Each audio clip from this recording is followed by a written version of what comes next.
জানি আপনাদের আপনাদের এই আনন্দ, আপনার এই উচ্ছ্বাস, এটা হওয়াটা স্বাভাবিক। কেন দীর্ঘ 10 বছর ধরে চোর, ডাকাত, খুনি, বদমাইশের সরকার চলছে। এই তাদের হাত থেকে আপনারা মুক্তি পাচ্ছেন, তাই আপনাদের একটা স্বাভাবিক আনন্দ হওয়াটা স্বাভাবিক।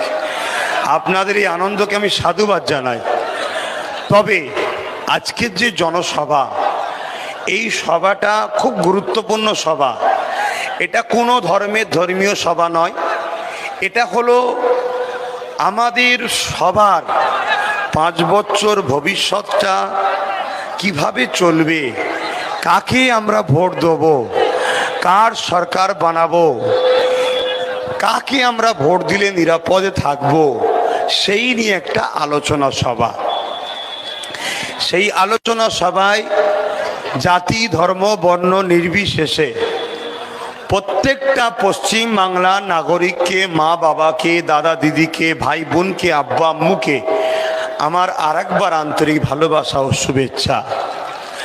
মনে রাখবেন, রাজনীতি সেরা নীতি, শ্রেষ্ঠ নীতি, যে নীতিটা রাষ্ট্রকে নিরাপদে রাখার এবং রাষ্ট্রবাসীকে নিরাপদে রাখার। এটা কোনো ধর্মের জন্যে হয় না, এটা রাষ্ট্রের জন্যে হয়, রাষ্ট্রবাসীর জন্যে হয়। তাই আমি আপনাদেরকে অনুরোধ করব, আমরা যখনই কোনো রাজনীতির ব্যাপার বুঝব, তখন যেন ব্রেনে ধর্মটা না আসে, তখন ব্রেনে যেন রাষ্ট্রবাসী আসে। তবেই কিন্তু আমরা কামিয়াব হব। আর না হয় আমাদের উভয়ে ধ্বংস হতে হবে। 90% মানুষ ধ্বংস হচ্ছে, 10% মানুষ বগল বাজাচ্ছে। শুধু এই কারণে। অতএব আমাদের ঘরে এটা মাথায় রাখতে হবে, একটা মানুষ যখন ক্ষুধার্ত থাকে, তাকে যদি বলা হয় তুমি মুসলিম, তোমার মনে হয় ক্ষুধার্ত হলে কম কষ্ট হয়, এমন কোনো সিস্টেম আছে নাকি? হিন্দুর ক্ষুধার্ত লাগলে বেশি হয় না, মানুষেরই ক্ষুধার্ত লাগলে কষ্ট হয়। অতএব দিনকে দিন আমার ভারতবর্ষ সহ পশ্চিম বাংলা দিনকে দিন ধ্বংসের দিকে যাচ্ছে, শেষের দিকে যাচ্ছে। আমি একজন ভারতীয়, আমি একজন পশ্চিম বাংলার নাগরিক, আমি কোনো রাজনীতির দলের কোনো নেতা কর্মী নয়। আমি ওপেন বলছি, ইন্ডিয়ান সেকুলার ফ্রন্ট তৈরি করেছি আমি, কিন্তু এই দলের কোনো পদে আমি নাই। আমি একজন নাগরিক হিসাবে, আমি একজন দেশবাসী হিসাবে, পশ্চিম বাংলার সন্তান হিসাবে, আমার পশ্চিম বাংলার মায়েদের ঘরে, আমার পশ্চিম বাংলার বাবাদের ঘরে, আমার পশ্চিম বাংলার ভাইদের ঘরে, আমার পশ্চিম বাংলার বোনেদের ঘরে, আমার পশ্চিম বাংলার পরের প্রজন্মকে বাঁচাবো কি করে, এবং শোষিত, লাঞ্ছিত, বঞ্চিত, অপমানিত, সে হতে পারে হিন্দু, আদিবাসী, দলিত, মুসলিম, যেই হোক, আমার প্রিয় দেশবাসী পশ্চিম বাংলা নাগরিককে বাঁচাবো কি করে, তাই একটা নাগরিক হিসাবে এই জনসমুদ্রের মাঝখানে আমি আমার বুকের চাপা কষ্টের কথা আপনাদেরকে বলতে এসেছি। আমি কোনো দলের কেউ নয়, আমি নেতা হতে আসিনি, আমি লিডার হতে আসিনি, আমি একজন নাগরিক এসেছি। একটা নাগরিকের বলার অধিকার দেশ দিয়েছে না দেয়নি? সংবিধান দিয়েছে না দেয়নি? আমাদের কাছে সব থেকে আগে দেশ আর সংবিধান। কোন নেতা নেতৃত্ব আমাদের কাছে আগে নয়। নেতা যখন সংবিধানের মধ্যে দাঁড়িয়ে কথা বলবে, তখন নেতাকে আমরা মাথায় তুলে ইনকিলাব জিন্দাবাদ বলবো। নেতা যখন সংবিধানকে ভুলে যাবে, মাথা থেকে নামিয়ে পাট কাটার মতো কেটে দেব। কারণ আমার দেশ সবার আগে, আমার সংবিধান সবার আগে। কোন দাদাগিরি চলবে না, কোন দিদির মস্তানি চলবে না। তুমি যে লাট সাহেবই হও না কেন, দেশের সংবিধানের মধ্যে থাকো, স্যালুট করব, কাঁধে করে ঘুরবো, ফুলের মালা দেবো, ভোট দেবো, তোমার হয়ে স্লোগান দেবো, জয় গুণগান গাইব। আর তুমি সবার ভোট নিয়ে সেই গরিবগুলোকে মারার প্ল্যান করবে। এ বাংলায় নেতাজি চলে গেছে, কিন্তু নেতাজির উত্তরসূরি তো রয়ে গেছে। হে বাংলায় গান্ধীজি চলে গেছে, গান্ধীজির উত্তরসূরি তো রয়ে গেছে। এ বাংলায় হাফেজ তিতুমির বাসের কেল্লা চলে গেছে, কিন্তু তাদের উত্তরসূরি তো রয়ে গেছে। আমরাই তো সেই ভারতীয়। অতএব আমরা আমাদের সেই দেশপ্রেমিকদের ঘরে ফলো করি। আমরা আশফাকুল্লাহ খানকে চিনি, আমরা নেতাজিকে চিনি, আমরা গান্ধীজিকে চিনি, আমরা রবীন্দ্রনাথ টেগরকে চিনি, কাজী নজরুল ইসলামকে চিনি, আমরা হাফেজ তিতুমিরকে চিনি। ইনাদের দেখানোর রাস্তা ভ্রাতৃত্বের রাস্তা, মানব বন্ধনের রাস্তা, মিল বন্ধনের রাস্তা, সেই রাস্তায় আমরা চলবো। এ রাস্তাকে যে ভাঙতে যাবে, যত বড়ই তাকক না হোক না কেন, সাদা চামড়ার ব্রিটিশ তাড়াতে পেরেছি, তো ব্রিটিশদের পক্ষে যারা আছে তাদের তাড়াতে সময় লাগবে না। আমি ভোট দিয়েছি, আমি খুব খুশি। এবারে প্রথম ভোট দিলাম। ভাববেন আপনার তো বয়স অনেক হয়েছে। হ্যাঁ, আমার 35 চলছে। এর আগে ভোট দিবার শখ করেছি, কিন্তু খোঁজ নিয়ে দেখেছি যাবার আগে ভোট হয়ে গেছে। 10 বছর ভোট দিতে পারিনি, কথা বুঝে আসছে। তার আগে পড়াশোনার জীবন ছিল, ওই নিয়েই ব্যস্ত ছিলাম। তা আমি এবারে ভোট দিয়েছি। আমি কাকে ভোট দিয়েছি? আমি ভোট দিয়েছি সংযুক্ত মোর্চাকে ভোট দিয়েছি। এবার একটা প্রশ্ন, আমি কেন সংযুক্ত মোর্চাকে ভোট দিলাম? আমি আমার ওপিনিয়নটা আমার দেশবাসীর কাছে রাখবো। যদি আপনাদের পছন্দ হয় আমার কথা মানবেন, পছন্দ না হয় আপনারা মানবেন না। এরই নাম তো গণতন্ত্র। গণতন্ত্র তো বিরোধী থাকার নাম। দিদির মতো বলে দিয়া নয় বিরোধী শূন্য করে দেবো। এখন তুমি শূন্য হতে চলেছ, তৈরি থাকো। একই কথা, বিরোধী শূন্য। বিরোধী শূন্য বলে কোনো গণতন্ত্র আছে নাকি ভাই? গণতন্ত্রের নামই তো বিরোধী থাকবে, তাকেই তো বলো এই গণতন্ত্র। আমি আমার রায় রাখবো, আপনি আপনার রাখবেন, উনি উনার রাখবে। টিএমসির কথা বলবে, কংগ্রেসের, বামের, বিজেপির, আইএসএফের। যার যার কথা বলার স্বাধীনতা, তাই নাম তো গণতন্ত্র, তাই তো নাকি? নাই পেঁয়াজি বুড়ি একসাথে বসে খাওয়ার নাম গণতন্ত্র না। মানুষ স্বাধীনভাবে কথা বলবে, তাকে কেউ রুখতে পারবে না। এটাই হলো ভারতের সৌন্দর্য। কিন্তু বড় দুঃখিত, আজকে আমেরিকায় যান, ব্রিটেনে যান, অস্ট্রেলিয়ায় যান, সৌদিতে যান, ভারতবর্ষর নামটা অপমান করছে একদল লোকেরা। সত্য না মিথ্যা? তা আমার ভারত মাকে যারা অপমান করছে, তোমার মায়ের মতো। আরে মা নয়? আর তার বুকে আমরা আছি না নাই? এই বুকে করে তারা আমাকে আগলে রেখেছে। কত ভালোবাসা, কত আনন্দ, কত ঝড় ঝাপটা, তাও পরেও দেখুন আমরা এই জমিনের ওপরে রয়েছি। একটা মায়ের দুটো ছেলে হলে ও মায়ের মাথা খারাপ হয়ে যায়, একদিকে যাই তো একদিকে যাই, ও একদিকে যাই, ঝগড়া করে। কিন্তু আমার ভারতবর্ষ পৃথিবীকে দেখিয়ে দিয়েছে হাজার হাজার বছর ধরে।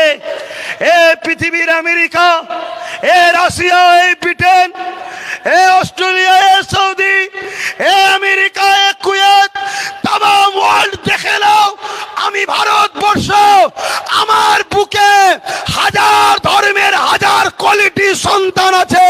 কোনদিন ফেতনা হতে দিইনি, আমি সবাইকে নিয়ে রয়েছি। কিন্তু পদ্ম ফুল এসে সেই ফেতনার বীজটা রোপণ করছে। তাই পদ্ম ফুলকে আমি ভোট দিইনি, আর দিতেও বলবো না। তাই আমি সংযুক্ত মোর্চাকে ভোট দিয়েছি। তাহলে দেশের পক্ষে দিচ্ছি না বিরুদ্ধে? পক্ষে দিয়েছি। পদ্ম ফুলকে ভোট আর কেন দিইনি? পদ্ম ফুল বলেছে, ওয়াদা করেছিল 7 বছর আগে, আমাদের সরকার হলে প্রতি বছরে 2 কোটি করে চাকরি হবে। হয়েছে? উপরন্তু 7 বছরে কম বেশি 20 কোটি যুবক যুবতীরা চাকরি হারা হয়েছে। ঠিক না বেঠিক? পদ্মফুল বলেছিল কালো ধন আসলে নোটবন্দি করব, কালো ধন আসবে, দেশে দাঙ্গা ফাসাদ বন্ধ হয়ে যাবে, সন্ত্রাস কমে যাবে, সেনা মারা বন্ধ হয়ে যাবে।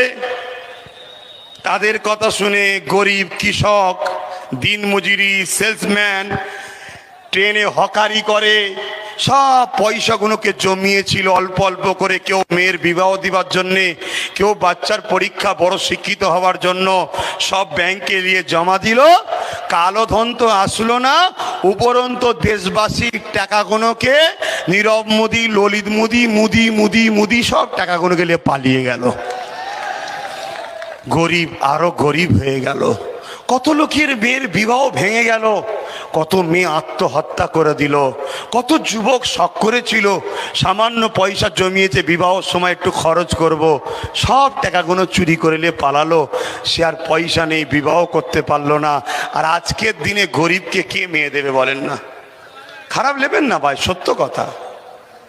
এই যে আমাদের সামনে মাস্টার সাহেব বসে আছে, এই শিক্ষক আন্দোলন করছে, 3.5 লক্ষ কম বেশি শিক্ষকের সঙ্গে মমতা ব্যানার্জি যে নাটকটা করলো, এই দিচ্ছি এই দেবো, এই দিচ্ছি এই দেবো, 9.5 বছর ধরে তাদের মধ্যে অনেকের বিবাহ হয়নি, ভেবেছিল চাকরিটা পেলে বিবাহটা করব, লাস্টে তাদের লাইফটাই নষ্ট হয়ে গেল। এইভাবে আমাদেরকে বুঝতে হবে। পদ্মফুল বলেছিল, हर किसी के खाते में 15 लाख रुपए ऐसा ही आ जाएंगे। बड़ी अफसोस की बात, 5 साल के बाद किसी ने अमित शाह को पूछा, हाँ जी अभी तक 15 लाख तो नहीं आए। अमित शाह बोला ये तो एक जुमला था, चुनाव के लिए बोलना पड़ता है, सबको मालूम है किसी के खाते में पैसा नहीं जाने वाले। आज के अमित शाह से बोलছে সোনার বাংলা बनाएंगे, কি করে বিশ্বাস করব? জিতার পর বলবো वो भी एक जुमला था, हमको बेवकूफ बनाएंगे। যারা একবার মিথ্যা বলে তাদের উপরে বিশ্বাস করাটাই সবচেয়ে বড় অপরাধ। পদ্মফুল বলেছিল ডিজিটাল ইন্ডিয়া করব, কিন্তু নদী নালাগুলো দেখুন এখনো নোংরা আবর্জনায় ভর্তি হয়ে আছে। পদ্মফুল বলেছিল গরিবি হাঁটাবো, কিন্তু ডোনাল্ড ট্রাম্প আসার সময় 100 কোটি টাকা খরচ করে দেয়াল দিচ্ছে। কেন? গরিবদের ঘরে ডোনাল্ড ট্রাম্প দেখলে আমাদের অসম্মান হবে, অর্থাৎ গরিব মানুষ নয় পদ্মফুলের কাছে, তাই প্রাচীর তুলে দিচ্ছে। আরে বোকা, ওই 100 কোটি যদি গরিবকে দিতি সব বাড়ি পাকা পাকা হয়ে যেত, কত দোয়া আশীর্বাদ করতো, মোদির দাঁড়ি আরো বড় হয়ে যেত। কি দোয়াতে মানুষ অনেক কিছু বড় হয়, ঠিক না বেটি? কিন্তু তা করলো না। এই সব কিছু দেখে আর দেখে আমি ভাবলাম না, পদ্মফুলকে ভোট দেওয়া যাবে না, তাই দিইনি, আপনাদের ঘরেও দিতে বলবো না। কেন? পদ্মফুল আসার পরে উত্তরপ্রদেশ থেকে শুরু করে, কাশ্মীর থেকে শুরু করে, হরিয়ানা থেকে শুরু করে, বোম্বাই থেকে শুরু করে, 2.5 থেকে 80 বছর বাচ্চা থেকে বুড়ি, আমাদের মায়ের জাত, নারী সমাজ সুরক্ষিত নয়। সে উত্তরপ্রদেশের পূজা বুলটা এখনো ইনসাফ পেল না, অথচ তার বাবা থানায় গিয়ে কেস করেছিল, থানায় তুলে নিয়ে যে পুলিশ তার বাবা কেমন মারা মারলো, 2 দিন পরে মারা গেল। পূজা কিন্তু এখনো ইনসাফ পেল না। তাই আমি মনে করেছি আমার বাংলার পূজার ইজ্জত চলে যাক, এটা আমি চাই না। আমার বাংলার আশীর্বাদ ইজ্জত চলে যাক, এটা আমি চাই না। তাই পদ্মফুলকে ভোট দিই না। আপনাদেরকে বলবো পদ্মফুলকে ভোট দেবেন না। বলার অধিকার আমার দেশ আমায় দিয়েছে না দেয়, কে মানবেন না মানবেন ওটা আপনার স্বাধীনতা। কিন্তু মনে রাখবেন বেটি সবার ঘরে আছে। ছোট বাচ্চা স্কুলে যাবে, 2.5 বছরে ফিরে আসবে কি কোনো গ্যারান্টি নাই। কেন? পদ্মফুল এটা কাজ করেছে। তারপরে পদ্মফুল কি করলো? দেশের তো উন্নতি ছেড়ে দিয়ে একটার পর একটা দেশের সম্পদকে বিক্রি করছে। এয়ার ইন্ডিয়া বিক্রি করলো না? 1,22,000 কম বেশি লোক চাকরি করে, তার মধ্যে 2,000 মুসলিম, বাকিটা অমুসলিম। এবার যদি বলেন আপনি এটা বললেন কেন? না, পদ্মফুল বোঝায় যে মুসলিমদের টাইট করব, আমাদেরকে ভোট দাও। হাকিকাতে কিন্তু আমাদের টাইটের নামে আমি যেটা দেখছি সবচেয়ে বেশি ক্ষতি করছে গরিব হিন্দু, দলিত, আদিবাসীদের ক্ষতি করছে।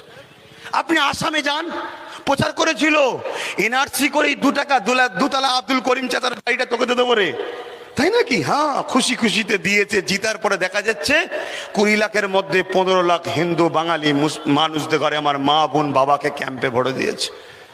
আমি চাই না।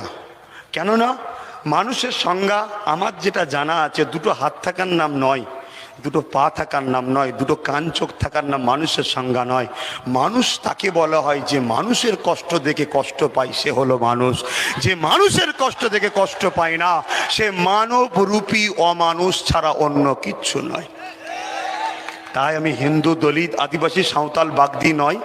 আমি জঙ্গলমহল থেকে শুরু করে, বনগাঁ থেকে শুরু করে, কি বলে, হিঙ্গলগঞ্জ থেকে প্রেম করি। আমি শীতের সময় আসলে ছেলেদের ঘরে বলি যে তোমরা কম্বল নিয়ে যাবে, রাত্রিরে স্টেশনে যাবে, বাস স্টপিসে যাবে, বাজারে যাবে, কে কোন ধর্মের দেখবে না, গরিব যে শুয়ে আছে তার গায়ে চাপিয়ে দেবে। কেন আমি জানি আমায় যিনি বানিয়েছে ওনাকেও তিনি বানিয়েছে।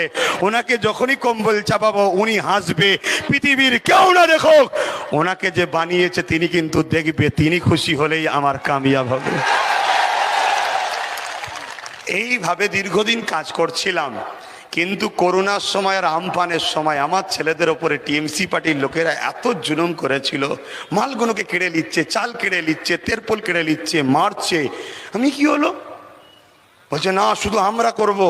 তখন আমি ভাবলাম কোন পাওয়ারে ওরা এই দাদাগিরি দিচ্ছে দেখতো। আমার কাছে নেই, ওর কাছে আছে। ওরা লোক জড়ো করতে গেলে গাড়ি ভাড়া দিতে হয়, ওরা লোক জড়ো করতে গেলে বিরিয়ানি খাওয়াতে হয়, ওরা লোক জড়ো করতে গেলে কলা পাউরুটি দিতে হয়। আর আমি যেখানে দাঁড়াবো সেখানেই পাগলের মতো মানুষ ছুটে যায়। তাহলে আমাকে জোর দেখাচ্ছে কোন পাওয়ারে? আমি দেখলাম একটা জিনিস শুধু আমার কাছে নাই, যেটা ওদের কাছে আছে, সেটা হলো রাজ পাওয়ার। তখন বললাম যত একটা রাজনীতির দল তৈরি করি, এই আইএসএফ তখন তাই তৈরি করলাম,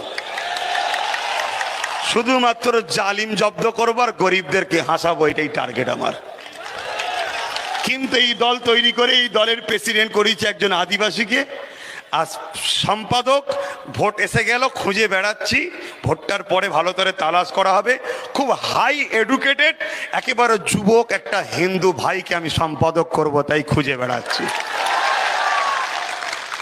তো যাই হোক, এই হচ্ছে পদ্ম ফুলের ব্যাপার, তাই পদ্ম ফুলকে আমি ভোট দিই না। এবার চলে আসুন জুরা ফুল। জুরা ফুলকে কেউ ভোট দেবেন? জুরা ফুল বলতেই বেশি হই হই করলে কেন? মানে পদ্ম ফুলটাকে লোক চিনে ফেলেছে, জোড়া ফুলটা চিনতে পারেনি, এখন চিনছে যে ও তো আরো বেশি ভাইরাস। জোড়া ফুলকে ভোট দেবেন নাকি? দেবেন? আমি দিইনি, আমি সংযুক্ত মোর্চাকে দিয়েছি। কেন জোড়া ফুলকে দিইনি সেটা একটু বলছি শুনুন। এই বাংলায় পদ্ম ফুল ছিল? এই বাংলায় পদ্ম ফুল ছিল না। এই বাংলায় পদ্ম ফুল আনলো কে? জোরে বলুন, জোরে বলুন, জোরে বলুন।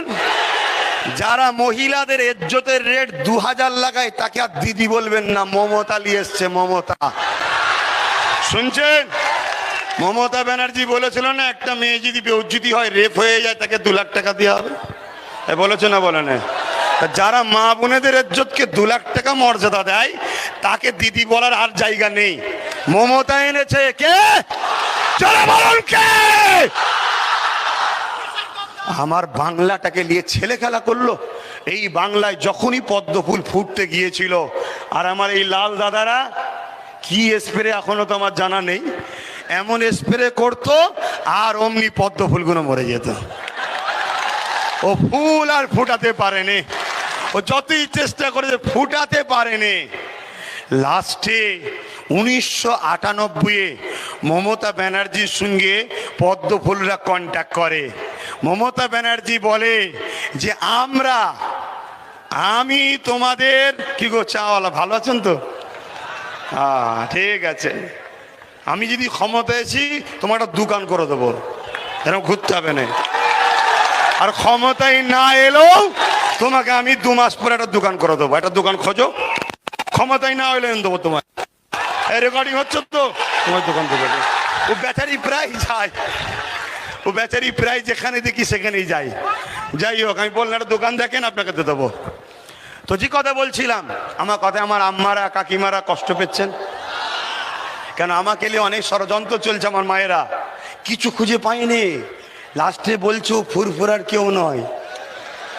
মমতা বলছে ও ফুরফুরার কেউ নয়, ও শয়তান, ও কি বলে বাচাল ছেলে, ও চ্যাংড়া ছেলে, ও কি বলে কালসাপ। এসব কি? তোমাকে ডাইরেক্ট অ্যাটাক করছো কেন? তোমার দম থেকে রাজনীতির ভাবে আসো। আমার ফল্ট কোথায় আছে বলো। বলছে না, ও বিজেপির থেকে টাকা নিয়েছে। আচ্ছা, আমি যদি বিজেপির থেকে টাকা নিই, কত টাকা নিয়েছি মমতা ব্যানার্জি তো বলতে পারবে? পারবে না? পারবে না? কেন পারবে? হ্যাঁ, এজন্যে বলতে পারবে মমতা হলো সব থেকে বড় বিজেপি। ঠিক না বেরিক? যদি বলেন কেন, আমি প্রমাণ করে দিচ্ছি। আমি প্রমাণ করে দিচ্ছি, একটু না দেখলে তারিখ ফারিখ ভুলে এলে অসুবিধা আছে, কেন ও আমাকে বিরাট টার্গেট করছে তো। একটু তারিখটা দেখে দেখে বলি। হ্যাঁ, একটু কষ্ট করুন, ভালো লাগছে আপনাদের সঙ্গে কথা বলতে। এখান থেকে প্রায় তো আমি যাই। কোথায় গেলি রে বাবা? হ্যাঁ, বেরিয়ে পড়েছে। পায়ের হাত ধরে যে সাদা শাড়ি পরে দেখছেন, ওটা আমি নয়, মমতা। দেখেন, দেখেন, দেখেন, দেখছেন? দেখেন। আর আজকে আমাকে বলছে আমি বিজেপির দালাল, আমি টাকা নিয়েছি। দেখেন, এজেন্ট। কেন? এই বাংলায় কখনো পদ্মফুল ফুটতে পারেনি, তাই চেষ্টা করেছিল। আনন্দবাজার পত্রিকার ফ্রন্ট পেজে দেখুন, বিজেপিকে ফন্ডে এনে লড়বো, বক্তা হলো মমতা।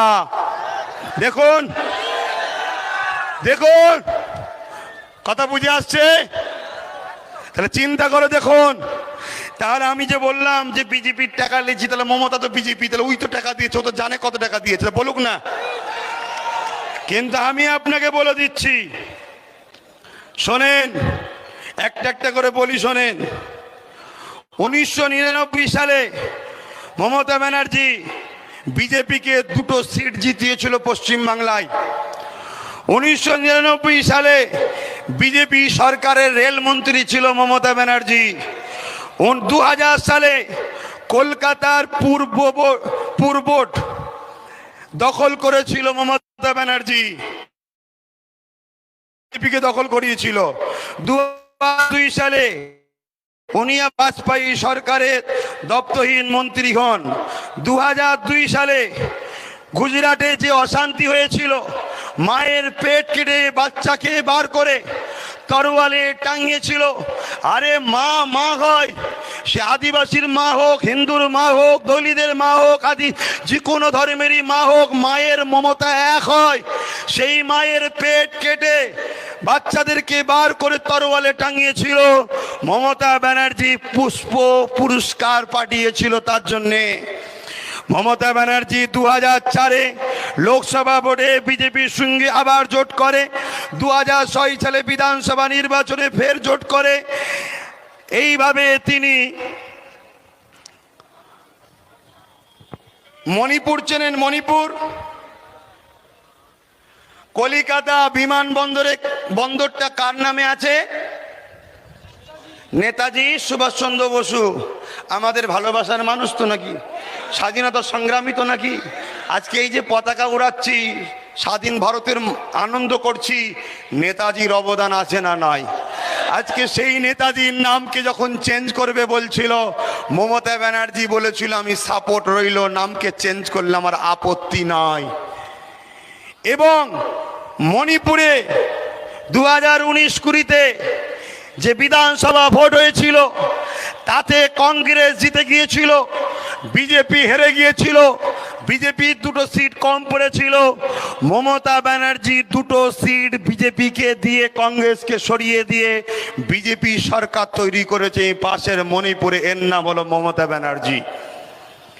শোনেন, এই মমতা ব্যানার্জি আজকে বাংলার কিছু কিছু জায়গায় বলে বেড়াচ্ছে আমি বাংলায় নাকি এনআরসি করতে দিইনি।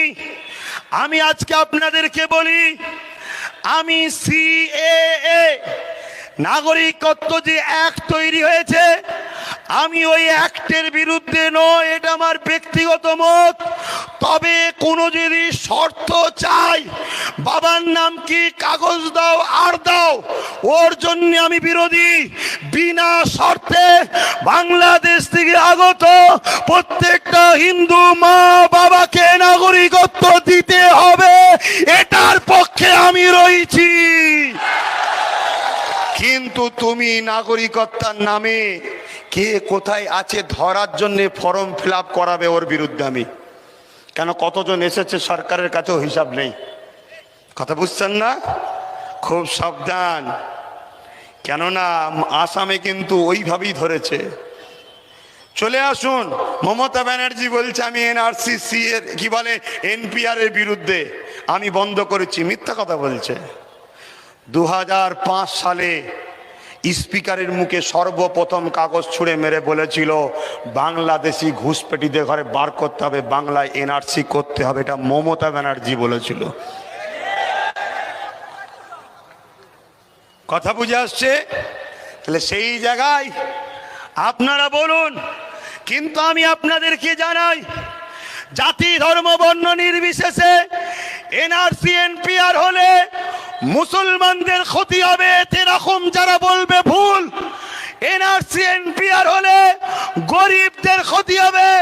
গরিবটা মুসলমান হলেও ক্ষতি, গরিবটা হিন্দু হলেও ক্ষতি, গরিবটা আদিবাসী হলেও ক্ষতি, গরিবটা ব্রাহ্মণ হলেও ক্ষতি। কেন এই বিজেপি আর মমতা এক গরিবটা করে রাখবে না? তাই আসামে যে 14-15 লক্ষ বাঙালি হিন্দু আছে, গরিব হওয়ার জন্য বিপদে পড়েছে। তাই আমি আমার বাংলা সন্তানদের বলবো, বাংলার মায়েদের বলবো, আসো উঠে আমরা ঐক্যবদ্ধ হই। এই বাংলাতে দিদি মোদিকে তাড়িয়ে সংযুক্ত মোর্চা সরকার আমরা তৈরি করব। কেন এই গরিবদের ঘরে বাঁচাতে হবে। এনআরসি হলে গরিবরা বিপদে পড়বে। একটু এনআরসিলে বলবো, অসুবিধা হচ্ছে? এনআরসিটা হলো একটা ধোকা দিবার ব্যাপার। কেমন যদি বলেন, মানুষকে বোকা বানাচ্ছে। সবচেয়ে প্রথম কথা হচ্ছে